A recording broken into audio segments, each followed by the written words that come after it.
പറയുന്നതിന്റെ ആണെന്നും കരുതും.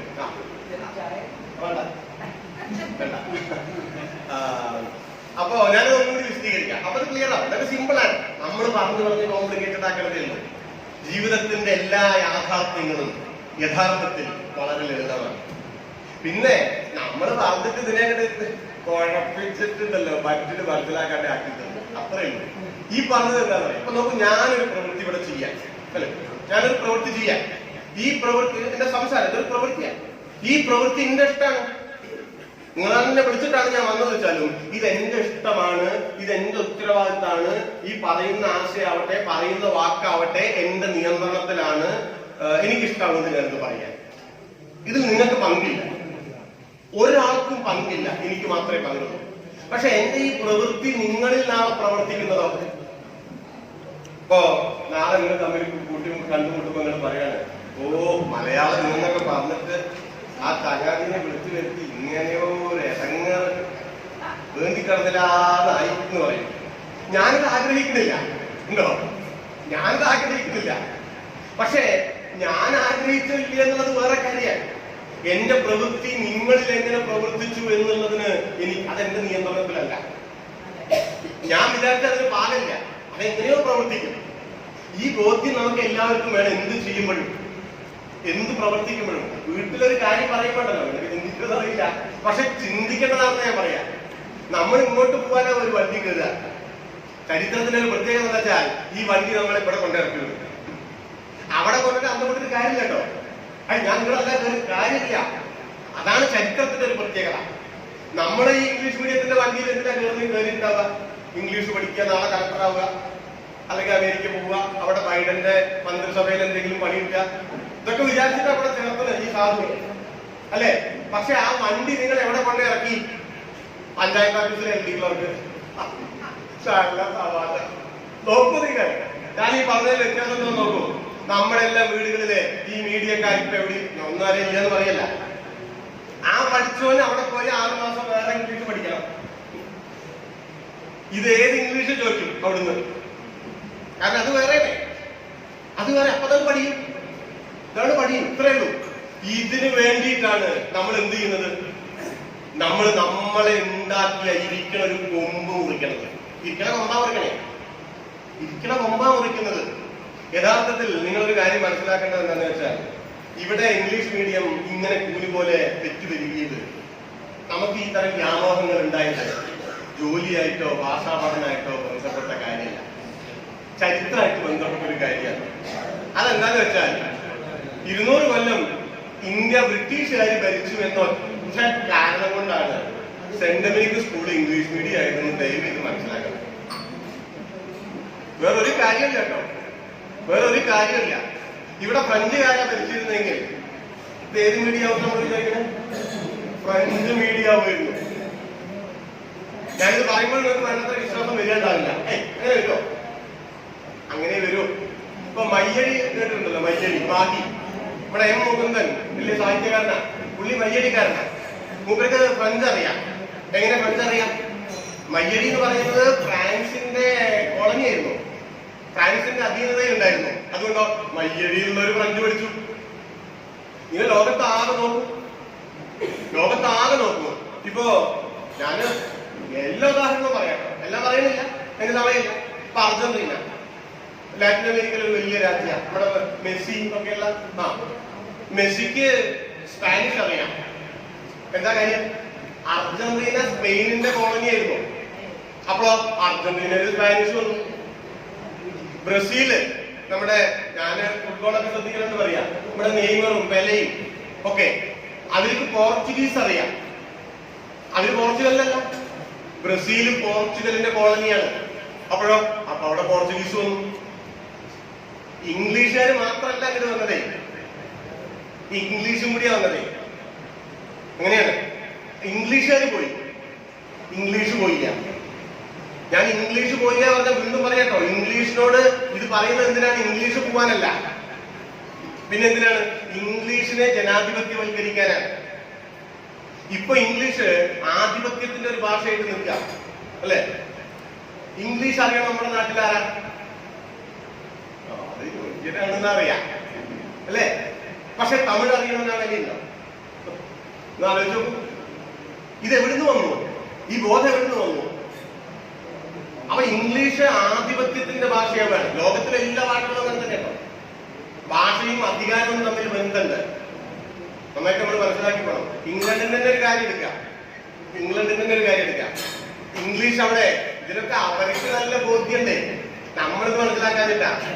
1000 കൊല്ലം മുമ്പേ ഇംഗ്ലണ്ടിനെ നോർമൻകാർ ആക്രമിച്ച് കീഴ്പ്പെടുത്തുണ്ടായി. 1066 നോർമൻകാർ. അവര് ജർമ്മൻ ഭാഷ സംസാരിക്കുന്നവരാണ്. അപ്പോ സ്വാഭാവികമായിട്ടും ഇംഗ്ലണ്ടില് ജർമ്മൻ ഭാഷയുടെ ആധിപത്യം ഉണ്ടായി. ജർമ്മനോ അല്ലെങ്കിൽ പിന്നെ ലാറ്റിനോ സംസാരിക്കാം. ഇംഗ്ലീഷ് ഇല്ലാണ്ടേ. പിന്നീട് ഇവരുടെ ആധിപത്യം പോയി. നോർമൻകാര് ഇംഗ്ലണ്ട് വിട്ടുപോയി. പക്ഷെ ജർമ്മൻ ഭാഷ പോയില്ല. അവിടുത്തെ കോടതിയും വ്യവഹാരവും ഭരണവും ഒക്കെ ജർമ്മൻ ഭാഷയിലായി. ഇംഗ്ലണ്ട് ഒരു ദേശ സമൂഹം എന്നുള്ള നിലയ്ക്ക് ദുർബലമായി. ഇങ്ങനെ അവിയൽ പോലെ. അവിയൽ ഊണ് കഴിക്കാനേ നന്നുള്ളൂ. അവിയൽ കൂട്ടാൻ നല്ലതാണ്, കറി നല്ലതാണ്. അവിയൽ സമൂഹം നല്ലതല്ല. അങ്ങനെ പിടിച്ചാൽ പോകും. അപ്പോ ഇംഗ്ലണ്ടിൽ വന്നൊരു പരിഷ്കാരം എന്താണെന്നറിയോ? 1631 ജോർജ് രണ്ടാമന്റെ ഭരണകാലത്ത് സർക്കാരിന്റെ ഒരു ഉത്തരവിറങ്ങി. കോടതിയില് ഫ്രഞ്ച് ഭാഷ പറഞ്ഞിട്ടുണ്ടെങ്കിൽ ഒരു വാക്കൊന്നിന് 50 പവൻ പിഴയിടണം. മനസ്സിലായി? ഇംഗ്ലീഷേ പറയാവുള്ളൂ. നിയമപ്രകാരം കൂടി കൊണ്ടുവന്നതാണ്. അവിടെ ഇംഗ്ലീഷിനെ തിരിച്ചു പിടിച്ചതാണ്. പോയതാണ്. അധിനിവേശത്തിന്റെ ഭാഗമായി നൂറ്റാണ്ടുകളോളം നഷ്ടപ്പെട്ട സ്വന്തം ഭാഷയെ ഇംഗ്ലണ്ട് നിയമനിർമ്മാണത്തിലൂടെ കൂടി തിരിച്ചു പിടിച്ചതാണ്. അങ്ങനെ തിരിച്ചു പിടിച്ചപ്പോഴോ ഇംഗ്ലണ്ടിന്റെ ആത്മാവിന്റെ ഭാഗമായിട്ട് ഇംഗ്ലീഷ് മാറിയപ്പോഴോ അവര് ലോകാധിപത്യത്തിന് കെൽപ്പുള്ള ശക്തിയായിട്ട് മാറി. അല്ലെ? ഇവിടെ തിരിച്ചാ. ഇവിടെ മലയാളം പറഞ്ഞാലാ പഴ. അല്ലേ? മലയാളം പറഞ്ഞതിന് മുട്ടടിച്ച കുട്ടികളുള്ള നാടാണ് കേരളം. ഉപ്പുകല്ല് പറഞ്ഞിട്ട് മുട്ടുകാലിൽ നിർത്തിയിട്ടുള്ള നാടാ കേരളം. മലയാളം പറഞ്ഞേനെ. അപ്പോഴാണ് നമ്മൾ ഇംഗ്ലണ്ടിന്റെ ഈ അനുഭവം മനസ്സിലാക്കേണ്ടത്. അങ്ങനെ ഇംഗ്ലീഷ് അങ്ങോട്ട് വന്നു. ജർമ്മനും ലാറ്റിനും നിന്നു. അതിന്റെ ഭാഗമായിട്ടോ ഐസക് ന്യൂട്ടനെ നമ്മൾ അറിയാലോ. അദ്ദേഹത്തിന്റെ പ്രസിദ്ധമായ ആദ്യകാല കൃതികളെല്ലാം ലാറ്റിൻ ഭാഷയിലാണ് എഴുതിയത്. പക്ഷെ ഈ ഇംഗ്ലീഷിന്റെ അതൊരു നവോത്ഥാനാണ്. അവനവനെ തിരിച്ചറിയലാണ്. നവോത്ഥാനം എന്ന് പറഞ്ഞതാ വെളിച്ചത്തിലേക്ക് വരില്ല. അവനവന്റെ കരുത്തറിയലാണ്, അവനവന്റെ കുറവ് അറിയലാണ്. ഇത് രണ്ടും നല്ല കാര്യങ്ങളാണ്.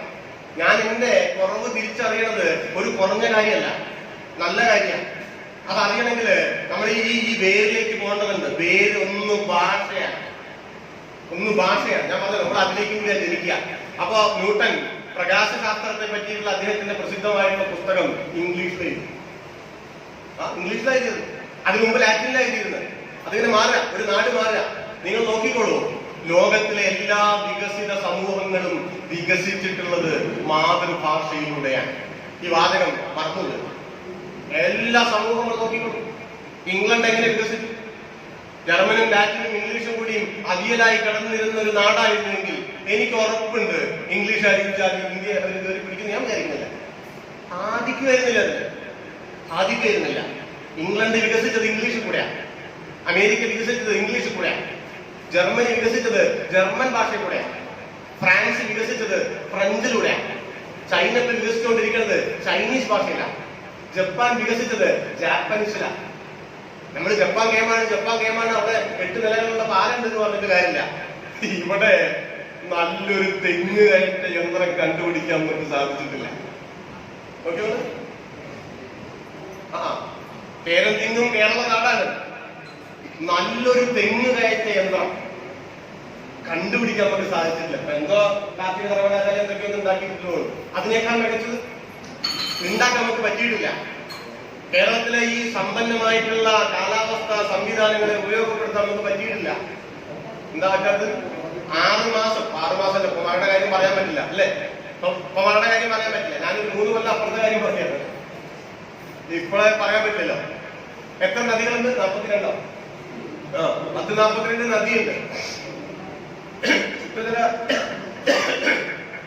ശുദ്ധജല തടാകങ്ങളുണ്ട്, 80 ലക്ഷം കിണറുകളുണ്ട് അല്ലെ, 80 ലക്ഷം കിണറുകളുണ്ട് കേരളത്തിൽ. അതിലെ 400 ഞങ്ങൾ നോക്കിയതാ, പൂക്കോട്ടുകാരെ പെണ്ണുങ്ങൾ നോക്കിയതാ. 80 ലക്ഷം കിണറ്റിലെ 425 പൂക്കോട്ടുകാരെ പെണ്ണുങ്ങൾ നോക്കിയതാ. അപ്പൊ അതില് ഞാൻ അത് പിന്നീട് ഞാൻ പറയുമ്പോൾ മറന്നു. ഞാൻ ഈ പഠിപ്പിന്റെ ഒരു കാര്യം പറയുന്നത്, ഈ കിണറിന്റെ കാര്യം പറയുമ്പോഴാണ് പറയാനുള്ളത്. ഈ വലിയ പഠിപ്പുള്ള ആൾക്കാരുണ്ടല്ലോ, ഞാൻ ഈ നേരത്തെ പറഞ്ഞ പഠിപ്പുണ്ടല്ലോ, ഈ പഠിപ്പുള്ള ആൾക്കാരുടെ നമ്മൾ വിചാരിക്കാൻ ഭയങ്കര യുക്തിയ സംവിധാനമൊക്കെ ഉള്ളവരാണ്. പക്ഷെ നിങ്ങൾ നോക്കിക്കൊള്ളൂ, ഇങ്ങനെ വലിയ പഠിപ്പൊന്നും ഇല്ലാത്ത, സ്കൂളിൽ പോയിട്ടില്ലാത്ത എന്ന് പറഞ്ഞാൽ നേരത്തെ പറഞ്ഞിട്ടുള്ള സ്കൂളിംഗ് ഉണ്ടല്ലോ, അത് കൂടെ കടന്നു പോയില്ലാത്ത ആൾക്കാർ ഉപയോഗിക്കുന്ന യുക്തിയുടെ 100-ലൊരു അംശം ചിലപ്പോ ഈ ഭയങ്കര കക്ഷികൾക്ക് ഉണ്ടാവില്ല കേട്ടോ. അതുകൊണ്ടാണ് മോൺസൺ മാവുങ്കല് ഒരൊറ്റ തൊഴിലുറപ്പ് തൊഴിലാളി ഇനി പറ്റിച്ചിട്ടില്ല. എന്താ IAS, IPS, രാഷ്ട്രീയക്കാര്, മന്ത്രിമാര്, കത്തുമാര്, ഈ ജാതി കോപ്പുകൾ തന്നെയാണ്. അയ്യോ, അവരുടെ ബിരുദൊക്കെ എന്താണെന്ന് വെച്ചാൽ ഞങ്ങൾക്ക് അവിടെ കിണർ വിളിച്ചിട്ട്, സ്ത്രീകളെ കിണർ വിളിച്ചിട്ട് കേന്ദ്ര ഗ്രാമീണ വികസന മന്ത്രാലയത്തിൽ കുറച്ച് ആൾക്കാർ വന്നു. കാരണം ഒരുപാട് ആൾക്കാർ വന്നപ്പോ ഒരു ടീം വന്നു. അപ്പോ 18 കോടിയുള്ളൊരു കിണറാണ്, താഴ്ചയുള്ളൊരു കിണറാണ്. അപ്പൊ ഇവിടെ വന്ന് ഇങ്ങനെ ഈ സ്ത്രീകൾ മുത്തശ്ശിമാരൊക്കെ നിൽക്കുന്നുണ്ട്. അപ്പൊ ഇയാൾ കാറ്റ് ചൂട്ടും കൊണ്ട് കിട്ടുന്ന മുറുക്കിട്ട് ഇങ്ങനെ കാറ്റൊക്കെ പിടിച്ച് ഇങ്ങനെ നിൽക്കുന്നുണ്ട്. അത് കണ്ടപ്പോ ഒരു എഴുതാനായി. അപ്പൊ ഇയാൾ വെച്ചു ഈ സ്ത്രീകളോട്, അയ്യോ ഇത്ര കാടുള്ള കിണറോ, നിങ്ങൾക്ക് തല തിരിയില്ലേ എന്ന് ചോദിച്ചു. അപ്പൊ എനിക്ക് മനസ്സിലായില്ല. അപ്പൊ ഞാൻ ഈ നിൽക്കുന്ന സ്ത്രീകളോട് പറഞ്ഞു, ഇതാണ് പുള്ളി ചോദിച്ചത് പറഞ്ഞു. അപ്പൊ അതില് 10-75 വയസ്സുള്ളൊരു മുത്തശ്ശി പറഞ്ഞു, അതിന് സാറേ ഞങ്ങള് താഴേന്ന് മേപ്പട്ടകെല്ലാം കുഴിച്ചു വന്ന് മോളിന്ന് താഴേക്കാണ് കുഴിച്ചു പോയത്. ഇയാള് ഡോക്ടറാ, മറ്റേ PhD ഒക്കെ ഉണ്ട്. ഈ തള്ള 2ാം ക്ലാസ് പോയിട്ടില്ല. നോക്കൂ നിങ്ങൾ, ഇതാണ് ഇതെന്തുകൊണ്ടാണ് ഇതൊരു ആത്മാവായിട്ടുള്ളൊരു പിടിയാണ്.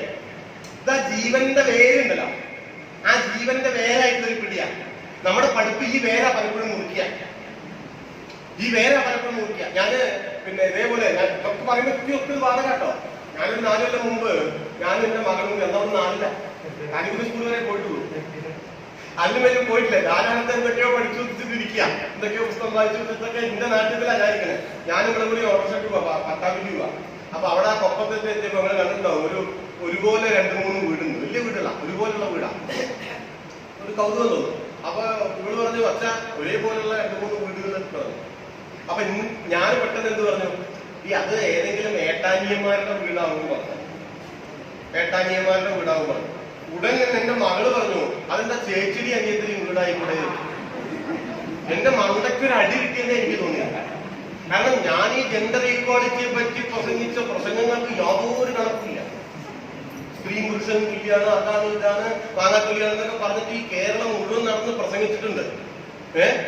അപ്പൊ എന്റെ വിചാരം ഞാൻ ഭയങ്കര സ്ത്രീ സമത്വവാദിയാണെന്നുള്ളതാണ്. അത് പറയണേ നിങ്ങൾ കണക്കാക്കരുത് കേട്ടോ. പത്തിലൊരു വഴിക്കാണ്, ഇതിനെ വേറൊരു വഴിക്കാവും. ഭാഗ്യത്തിന് എനിക്ക് അത് തിരിച്ചറിയുന്നുണ്ട് എന്നുള്ളതാണ്. ആ ഒരു പഠിപ്പുണ്ട്. അപ്പൊ ഞാൻ വിചാരിക്കുന്നത് എന്റെ മകളെ ഞാൻ PhD ഒക്കെ ചെയ്യാന്ന് വെച്ചാണ്ടല്ലോ, ഏട്ടാനിയന്മാരുടെ വീടാണ് എന്ന് എന്റെ അബോധത്തിൽ ആ പറച്ചിലിനെ അവള് ന്യായീകരിച്ചേ, അല്ലെങ്കിൽ സമ്മതിച്ചേ. ന്യായീകരിക്കല്ല, സമ്മതിച്ചേ. പക്ഷെ അവള് 4ാം ക്ലാസ് തന്നെ പോയിട്ടുള്ളൂ. അത് മലയാളത്തിൽ പഠിത്തു. അതുകൊണ്ടാണ് ഇന്നിരുന്ന ഞാൻ വിചാരിക്കുന്നത്. ഞാൻ ഉറച്ചു അങ്ങനെ വിശ്വസിക്കാം. അത് ബുദ്ധിയുടെ കാര്യമല്ല. അവൾക്കിപ്പോ എന്റെ ബുദ്ധി ഉണ്ടെന്നൊന്നും ഞാൻ കരുതുന്നില്ല. അത് ബുദ്ധിയുടെ കാര്യമല്ല, അത് വേറൊന്നിന്റെ കാര്യമാണ്. അപ്പൊ ഞാൻ പറഞ്ഞു വന്നത് എന്താണെന്ന് വെച്ചാല്, ഞാൻ ഇതെല്ലാം പറഞ്ഞു ഞാൻ സാന്ദർഭികമായിട്ട് പറഞ്ഞതാണ്. കേരളത്തിൽ 80 ലക്ഷം കിണറുണ്ട്, എത്രയോ ലക്ഷം കുളങ്ങളുണ്ട്, അതുണ്ട്, ഇതുണ്ട്, മറ്റൊന്ന് പറഞ്ഞിട്ടുണ്ട്. 3000 സെന്റിമീറ്റർ മഴ വീഴുന്നുണ്ട്. ഇപ്പോഴല്ല, നേരത്തെ ഇപ്പൊ അറിയില്ല. 3000 സെന്റിമീറ്റർ മഴ എന്ന് പറഞ്ഞാൽ നോക്കുക, ഇങ്ങനെ 3 മീറ്ററാണ്. ഈ 3 മീറ്റർ ഉയരത്തില് നമ്മൾ ഒരു കൊല്ലം പെയ്ത മഴ ഒലിച്ചു പോയിട്ടില്ല, താഴേക്ക് പോയിട്ടില്ല വെച്ചാൽ നിങ്ങൾ ഈ കസേര പോരാ. ഇതിന്റെ മുകളിൽ 5 മീറ്ററിന്റെ ഉയരത്തിൽ നമ്മളൊരു സ്റ്റൂള് കസേരയിൽ ഇരിക്കണം. ഈ ജാതി വെള്ളം എവിടെ പോയി മാർച്ച് മാസം ആകുമ്പോഴേക്ക്? ഈ പ്രളയം കഴിഞ്ഞ മാർച്ചിൽ വെള്ളത്തിന് ക്ഷാമ അല്ലെ? കഴിഞ്ഞ മാർച്ചിലെ 2 പ്രളയത്തിന് ശേഷവും 100 കണക്കിന് മനുഷ്യരുടെ ജീവനെടുത്ത 2 പ്രളയങ്ങൾക്ക് ശേഷവും ക്ഷാമമാണ്. എന്തുകൊണ്ടാണ് നമുക്ക് ഇതിനെ പിടിക്കാൻ പറ്റാത്തത്? ഞാൻ നേരത്തെ തെങ്ങ് കേന്ദ്രത്തിന്റെ കാര്യം പറഞ്ഞില്ലേ, ഇതെല്ലാം മാതൃഭാഷയിലുള്ള ഒരു പഠനത്തിന്റെ കുറവ് കൂടിയാണെന്ന് ഞാൻ പറയും. അതിപ്പോ അതിലൊരു സമയമില്ലാത്തത് ഞാൻ അതിലേക്ക് വിശദമായിട്ട് പോവായേ. ഞാൻ പറഞ്ഞെന്താന്ന് വെച്ചാല് ലോകത്തിലെ എല്ലാ വികസിത രാജ്യങ്ങളും വികസിച്ചത് മാതൃഭാഷയിലൂടെയാണ് എന്ന് നമ്മൾ തിരിച്ചറിയണം. അത് തിരിച്ചറിയണം. അപ്പൊ മാതൃഭാഷയിൽ ചവിട്ടി നിൽക്കണം. അത് മാതൃഭാഷയോടുള്ള പ്രണയമല്ല, അത് അവനവന്റെ ജീവിതത്തോടുള്ള പ്രണയം, വേറൊന്നുമല്ല. എന്നിട്ട് മറ്റ് ഭാഷകളിലേക്ക് പടരണം. ഷേക്സ്പിയറിനെ ഇംഗ്ലീഷിൽ തന്നെ വായിക്കണം, ഇംഗ്ലീഷിൽ തന്നെ വായിക്കണം. അങ്ങനെ നോക്കിയാൽ നമ്മള് ടാഗോറിനെ ഗീതാഞ്ജലി ബംഗാളിയിൽ വായിക്കണ്ടേ? ഇത് പറയുമ്പോൾ നമ്മൾ അത് പറയുന്നില്ല. അങ്ങനെ നമുക്ക് എല്ലാം സാധിച്ചോളണമെന്നില്ല, അല്ലേ? അങ്ങനെ നമുക്ക് എല്ലാം സാധിച്ചോളണമെന്നില്ല. ദാന്തേനെ നമ്മൾ എതിര് വായിക്കണം, ഇറ്റാലിയനിൽ വായിക്കണ്ടേ? അങ്ങനെ മുഴുവൻ സാധിച്ചോളണമെന്നില്ല. പക്ഷെ സാധ്യമായ അർത്ഥത്തിൽ നമ്മുടെ കൊമ്പുകൾ, നമ്മുടെ ശിഖരങ്ങൾ, നമ്മുടെ സാധ്യതകൾ മറ്റു ഭാഷകളിലേക്ക് പടർത്തണം. അത് ജീവിതത്തെ സമ്പന്നാക്കും. പക്ഷെ നിൽക്കണ സ്ഥലം ഉണ്ടല്ലോ, അത് വളരെ പ്രധാനമാണ്. മറ്റത് നിങ്ങൾ സ്വന്തം മാതൃഭാഷയിൽ അല്ലാതെ വേറൊരു മണ്ണിൽ ചവിട്ടി നിന്നാൽ അഴകൊക്കെ ഉണ്ടാവും. ബോൺസായി പോലെയാണ്. ബോൺസായിയുടെ പ്രത്യേകത എന്താ നമ്മൾ കണ്ടിട്ടില്ലേ? പിന്നെ 10, 15, 25 കൊല്ലം പഴക്കമുള്ള മൂച്ചി നിങ്ങൾക്ക് ഒരു ചട്ടിയിൽ വളർത്താം. അതാണ് ബോൺസായി. കാര്യം മൂച്ചിയാണ്, അല്ലെങ്കിൽ പ്ലാവാണ്, ആൽമരമാണ്. പക്ഷെ നിൽക്കുന്നത് ചട്ടിയിലാണ്. കാണാൻ ചന്തണ്ടോ? ഷോക്കേസിൽ വെക്കാം. ഇന്ന് ഇവിടെയാണ് നിങ്ങൾക്ക് ഇഷ്ടപ്പെട്ട വെക്കാം, നാളെ അപ്പുറത്താണ് ഇഷ്ടപ്പെട്ട അങ്ങോട്ട് കൊണ്ടേക്കാം. എളുപ്പത്തിൽ പറിച്ചു കൊണ്ടുപോവാം. അതുകൊണ്ടാണ് മോൺസൺ മാവുങ്കലിന് പറ്റിക്കാൻ പറ്റിയത്. പറ്റിക്കാൻ പറ്റും, എളുപ്പമാണ്. കാണാൻ ചന്തം തിന്നേള്ളൂ, പത്രാസിൽ തിന്നേള്ളൂ, കോട്ടും സൂട്ടും തിന്നേള്ളൂ, വലിയ പഠിപ്പുണ്ടെന്നേള്ളൂ, വേരില്ലേ. നിങ്ങളൊരു ചെറിയ പുല്ലിനെ നോക്കൂ, നിങ്ങളുടെ മിറ്റത്തിൽ ഒരു പുല്ല്, പകിട്ടൊന്നും ഉണ്ടാവില്ല. പക്ഷെ നിങ്ങളൊന്ന് ഇങ്ങോട്ട് പിടിച്ചു വലിച്ചാൽ അതിന്റെ 2 വേര് നിങ്ങളെ പ്രതിരോധിക്കും. അതിനെനിക്ക് ഇവിടുന്ന് അങ്ങോട്ട് പറിച്ചിട്ട് അങ്ങനെ ഉണ്ടാക്കാൻ പറ്റില്ല. അങ്ങനെ എടുത്തിട്ടേ അങ്ങനെ ഉണ്ടാക്കാൻ പറ്റില്ല. അതിന് 2 വേരെ ഉണ്ടാവുള്ളൂ. 2 വേരുണ്ടാവും. എവിടെ? അത് നിൽക്കണ മണ്ണിൽ. കാരണം മാതൃഭാഷയിലൂടെയുള്ള വിദ്യാഭ്യാസവും മറ്റേ വിദ്യാഭ്യാസവും തമ്മിലുള്ള മാറ്റം. മാതൃഭാഷയിലെ വിദ്യാഭ്യാസം നമ്മുടെ അബോധത്തെയാണ് പരിഷ്കരിക്കുക. നമ്മുടെ അബോധത്തെ പരിഷ്കരിക്കും. യഥാർത്ഥത്തിൽ എന്താ ഇപ്പൊ നമ്മുടെ വിദ്യാഭ്യാസത്തിന്റെ അതുവഴി കേരളീയ സമൂഹത്തിന്റെ ഒരു പ്രശ്നം എന്ന് വെച്ചാൽ നമ്മുടെ ബോധം പരിഷ്കരിക്കപ്പെടുന്നുണ്ട്, പക്ഷെ അബോധം പരിഷ്കരിക്കപ്പെടുന്നുണ്ടോ? ഇല്ല, അബോധം പരിഷ്കരിക്കപ്പെടുന്നില്ല. അബോധം പരിഷ്കരിക്കപ്പെടാത്തുണ്ടോ? നമ്മുടെ പ്രവൃത്തികൾ പലതും അബോധത്തിന്റെ പിന്തുണയിലാണ്, ബോധത്തിന്റെ പിന്തുണയിലല്ല. അപ്പൊ ഞാൻ നേരത്തെ പറഞ്ഞില്ലേ, ഏത് ഏട്ടാനിയന്മാരുടെ വീടായിരിക്കും എന്ന് പറഞ്ഞത് എന്റെ ബോധമല്ല. എന്റെ ബോധത്തിൽ എനിക്കറിയാം ജെൻഡർ ഈക്വാലിറ്റി ആണെന്നുള്ളത്. ഭാഷയിൽ അത് ഉണ്ട് എന്നുള്ളത് അറിയാം. അതുകൊണ്ട് ഭാഷ ശ്രദ്ധിക്കുമ്പോ ഞാൻ നേരത്തെ സാഹിത്യം പറഞ്ഞ കൂട്ടൻ പദാമെന്ന് പറഞ്ഞു, അതെന്റെ ബോധം പറഞ്ഞതാണ്. പക്ഷെ എന്റെ അബോധം പലപ്പോഴും ഞാൻ അറിയാതെ മറ്റു ചിലത് പറയുകയും. കഴിഞ്ഞ ദിവസം ഞാനും എന്റെ ഒരു ഫ്രണ്ടും കൂടി യാത്ര ചെയ്യാം. എന്റെ കൂടെ ഞങ്ങള് കോളേജിലൊക്കെ പഠിക്കുമ്പോ ഉണ്ടായിരുന്ന. അപ്പോ ഒരു സ്ഥലത്തെത്തിയപ്പോ അവിടെ കെട്ടിടങ്ങൾ, കോൺക്രീറ്റ് കെട്ടിടങ്ങളും നോക്കിയിട്ടുള്ള ഒരു സ്ഥലം. അപ്പൊ ഇയാള് പറഞ്ഞു, 10-20 കൊല്ലം മുമ്പ് ഇവിടെ ഭയങ്കര കാടായിരുന്നു, ഇപ്പൊ നല്ല വികസനം വന്നത്. അപ്പൊ ഞാനും ചിരിച്ചു. അപ്പൊ ഞാൻ എന്താ ചിരിക്കുന്നത്? കാട് പോയി കോൺക്രീറ്റ് കെട്ടിടങ്ങൾ വരുന്നതാണോ നിങ്ങളുടെ നാട്ടിൽ വികസനത്തിന് വേണ്ടി? ഒരാൾ അങ്ങനെ കരുതലേക്ക് തെറ്റില്ല. അതൊരു ഉത്തരാണ്. പക്ഷെ തമാശതല്ല, ഈ മൂപ്പൊരു ജൂൺ 5-ന് മരത്ര വെച്ചെന്നോ പറയും. കണ്ടപാലം വനം വെച്ചെന്നു, എന്നിട്ട് അത് ഫേസ്ബുക്കിൽ ഇട്ടുന്നു, അതിന്റെ ലൈക്ക് ആസ്വദിച്ചെന്നു. ഗാഡ്ഗിൽ റിപ്പോർട്ട് നടപ്പാക്കാത്തതാണ് കേരളത്തിന്റെ ദുരിതം എന്ന് 25 ഈ കോവിഡിന്റെ ഇടയിൽ പോയി പ്രസംഗിച്ചെന്നു. അത് ബോധമാണ്. പക്ഷെ നിങ്ങളുടെ അബോധം വേണമെന്ന് പറയും. അബോധം പരിഷ്കരിക്കപ്പെടുന്നില്ല. നമ്മൾ നോക്കും, നമ്മളുടെ പ്രവൃത്തികളെ ഒന്ന് ആലോചിച്ച് നോക്കും, വീട്ടിനുള്ളിലെ കാര്യങ്ങളെ ആലോചിച്ച് നോക്കും, നമ്മൾ ആൾക്കാരോടുള്ള പെരുമാറ്റത്തിന്റെ കാര്യങ്ങളെ ആലോചിച്ച് നോക്കും. വേണ്ടത്ര പരിഷ്കരിക്കപ്പെട്ടിട്ടില്ലാത്ത അബോധങ്ങളുമായിട്ട് ജീവിച്ചുകൊണ്ടിരിക്കുക അല്ലേ? നമ്മുടെയൊക്കെ ഒരു തലമുറ പോലും അങ്ങനെയാണെങ്കിൽ പുതിയൊരു തലമുറ ഈ തരത്തിലുള്ള കേവലം അവനവന്റെ മണ്ണിൽ നിന്ന് വേർപെടുത്തപ്പെട്ടിട്ടുള്ള ഒരു വിദ്യാഭ്യാസ സമ്പ്രദായത്തിലൂടെ കടന്നു പോയിട്ടുള്ള ഒരു തലമുറ ഏതവസ്ഥയിൽ എത്തിപ്പെടും? ഞാൻ വീണ്ടും പറയാം, കളക്ടറൊക്കെ വേണ്ടവേ, കളക്ടറൊക്കെ വേണ്ടാവും, ഡോക്ടർ ആവേണ്ടാവും, എഞ്ചിനീയർ ആവേണ്ടാവും, ഒക്കെ ആവേണ്ടാവും. അതാണ് നമ്മൾ ലക്ഷ്യം വെക്കുന്നത്. പക്ഷെ അബോധം പരിഷ്കരിക്കപ്പെട്ട ഒരു പരിഷ്കൃത ഒരു മനുഷ്യനായി അവർക്ക് മാറാൻ പറ്റുമോ? എനിക്കറിയില്ല കേട്ടോ പറ്റുമെന്നുള്ളത്. ഇപ്പൊ പുതിയ ഇതിലൊക്കെ നോക്കിക്കോളൂ നിങ്ങൾ. സ്ത്രീ പുരുഷ സമത്വത്തിന്റെ കാര്യമാകട്ടെ, സാമൂഹ്യമായിട്ടുള്ള ജാതി വിവേചനത്തിന്റെ കാര്യമായിക്കോട്ടെ, ഒക്കെ നോക്കിയാല് വളരെ വ്യക്തമായി ഈ ആധുനിക ബോധ്യങ്ങളിൽ നിന്ന് അകന്നുകൊണ്ടിരിക്കുന്ന ഒരു തലമുറയെ, ഒരു സമൂഹത്തെ നമുക്ക് കാണാൻ പറ്റും. ആധുനിക ബോധ്യങ്ങളിൽ നിന്ന് അകലുന്നത് ഒരു കണക്കിൽ ഇത് പരിഷ്കരിക്കപ്പെടാത്തത് കൊണ്ടുകൂടിയാണ്. അപ്പോ മാതൃഭാഷാ വിദ്യാഭ്യാസത്തിന്റെ പ്രത്യേകത എന്താ? മാതൃഭാഷാ വിദ്യാഭ്യാസം നിങ്ങളുടെ അബോധങ്ങളെ പരിഷ്കരിക്കുന്നുള്ളതാണ്. അത് കേവല വിവര വിജ്ഞാനത്തിന്റെ ഒരു കൈമാറ്റം മാത്രമല്ല, അത് വിദ്യാഭ്യാസം നമ്മുടെ അബോധത്തെ പരിഷ്കരിക്കുന്ന ഒരു പ്രക്രിയ കൂടിയായിട്ട് മാറണം. അപ്പൊ യുക്തിയുടെ കൂടെ എന്തുണ്ടാവണം? ഒരു ഒരു ഒരു ഒരു കരുണ ഉണ്ടാവണം, ഒരു നനവുണ്ടാവണം. അപ്പോഴാണ് നമുക്ക് മറ്റൊരാളെ മനസ്സിലാവുള്ളൂ. ഇന്ന് നമ്മുടെ ഒരു വലിയ പ്രശ്നം എന്താ അറിയോ? നമുക്ക് വേറൊരാളെ മനസ്സിലാവില്ല. എന്തൊരു കഷ്ടാന്നറിയോ? വേറൊരാളെ മനസ്സിലാകാത്തതിന്റെ പ്രശ്നമാണ് ഒരു സമൂഹം എന്നുള്ള നിലയ്ക്ക് നാം ഇന്ന് നേരിടുന്ന പ്രശ്നം. ജനാധിപത്യത്തെ പറ്റിയിട്ട് ബർട്രാൻഡ് റസ്സൽ പറയാ കൺസേൺ ടു ദി അതർ എന്നാണ്. അത് 5 കൊല്ലം കൂടുമ്പോൾ നടക്കുന്ന തെരഞ്ഞെടുപ്പല്ല, മറ്റൊരാളെ കുറിച്ചുള്ള കരുതലാണ്. എനിക്ക് നിങ്ങളെ പറ്റിയൊരു കരുതൽ വേണം, നിങ്ങൾക്ക് എന്നെ പറ്റിയൊരു കരുതൽ വേണം. ഈ കരുതലിന്റെ പേരാണ്, ഈ സാമൂഹ്യ മനോഭാവത്തിന്റെ പേരാണ് ഡെമോക്രസി, ജനാധിപത്യം. അതെവിടെ? അതെല്ലാവരും ഉണ്ടാവണം. സംഘടനയിൽ ഉണ്ടാവണം, വീട്ടിലുണ്ടാവണം, കുട്ടികളോട് പെരുമാറുമ്പോൾ ഉണ്ടാവണം, 70 വയസ്സുള്ള ആൾക്കാരോട് പെരുമാറുമ്പോൾ ഉണ്ടാവണം. നോക്കൂ, നിങ്ങൾ തന്നെ നോക്കൂ, നമ്മുടെ വീട്ടിൽ എല്ലാവരും തുല്യരാണോ? 70 വയസ്സുള്ള ഒരാൾ, അല്ലെങ്കിൽ 75 വയസ്സുള്ള ഒരാൾ, 15 വയസ്സുള്ള ഒരു കുട്ടി, 40-45 വയസ്സുള്ള നിങ്ങളുടെ മക്കളുടെ പ്രായത്തിലുള്ള ഒരാൾ, ഏൺ ചെയ്യുന്ന ഒരാൾ. നിങ്ങളൊക്കെ പെൻഷനേഴ്സ് ആണ്, അതുകൊണ്ട് ഏണിങ് നിങ്ങൾക്കുണ്ടെന്ന് കരുതാം. നിങ്ങൾ അല്ലാത്തൊരാളെന്ന് ആലോചിച്ചു. പലപ്പോഴും നമ്മുടെ വീട്ടിൽ നിന്ന് 10-45 വയസ്സ് പ്രായമുള്ള ചെറുപ്പക്കാരികളായിട്ടുള്ള മക്കള് അമ്മമാരോട് പറയും, ഈ തള്ളക്ക് പതിന് പോവാനിട്ട്.